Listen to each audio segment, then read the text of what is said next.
Hey guys, welcome back to the channel. Today we're covering Play Bigger by Al Ramadan, Dave Peterson, Christopher Lochhead, and Kevin Maney. 4 people who spent years advising technology companies and eventually decided to write down the pattern they kept seeing in the ones that won biggest. In this video, we'll go through the core idea of the book, the frameworks they introduce, what I think genuinely holds up, and where I'd be a bit more skeptical. As always, honest review. Let's get into it.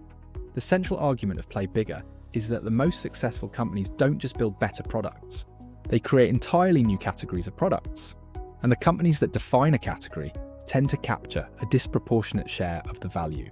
The authors call this category design, and they frame it as a deliberate strategy, not just something that happens accidentally to lucky companies. Their claim is that you can approach category creation systematically, and that doing so is a more reliable path to lasting success.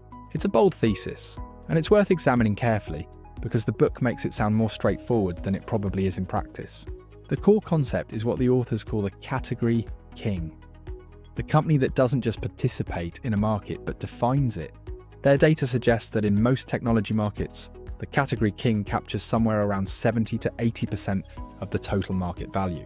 If that's even approximately true, it reframes the competitive question entirely. It's not just about being better, it's about being first. The Uber example they use is a good illustration. Before Uber, the problem with getting a ride wasn't invisible. People knew taxis were unreliable. But Uber didn't just solve that problem. They named a new category, ride-sharing, and in doing so set the terms for every subsequent competitor. They also used the contrast between Bill Gates and the tablet PC in 2002 versus Steve Jobs and the iPad years later. Gates was solving a technical problem. Screens needed to be functional. Jobs was solving a lifestyle problem. People wanted a seamless way to browse. The iPad didn't just win the tablet market, it effectively created it on its own terms.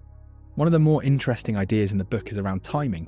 The authors cite research suggesting it can take 6 to 10 years for a genuinely new concept to fully displace an existing mental model.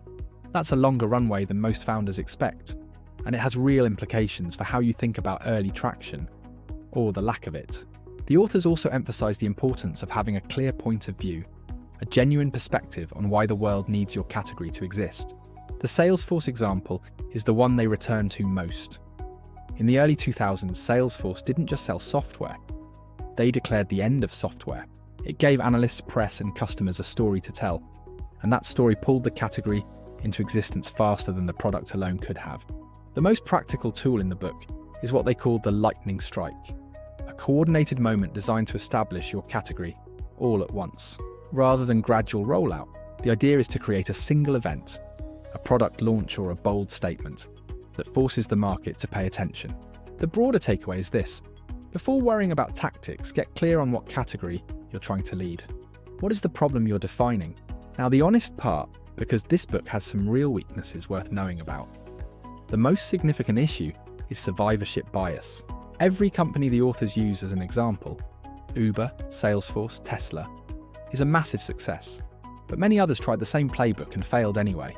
There's also a Silicon Valley bias. The framework was developed for tech companies. If you're building a services business, the translation isn't always clean. Despite those limitations, Play Bigger contains a genuinely useful shift in perspective. It's a valuable lens for thinking about positioning and strategy. If you want to check it out, the link is in the description. Subscribe for more honest book reviews. See you in the next one.